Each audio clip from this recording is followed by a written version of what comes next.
tik tai priimti sprendimus ir pasielgti taip, kaip mes pasielgėme. Tai aš manau, kad tas sprendimas jis pasiteisino ir viskas pavyko. Tai, kaip minėjau, mergaitė šiuo metu yra Kauno klinikose. Su kolega Mindaugu kaip tik iš ten esame, patys pabendravome su mergaitė.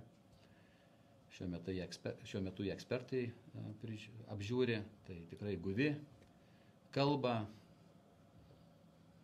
Tai šioje vietoje turbūt viskas, dirba medikai, tėvų priežiūroje yra, aišku, tėveliai laimingi be abejo. Tai lauksime tikrai geriausio rezultato, kaip sakant, mūsų laukia dar ilgas tikrai nuoseklus darbas, aiškinantis visas aplinkybės. Ar galite patikslinti, kada pavesta mergaitė? Tai aš turbūt kaip ir pabaigiau tokią netrumpą įžangą, tai dėl konkrečių dalykų perduodu tada, jeigu galima žodį kolegai Mindaugui, tai prašau Mindaugui. Man nebeliko pridėti čia daug. Liko klausimų. Tai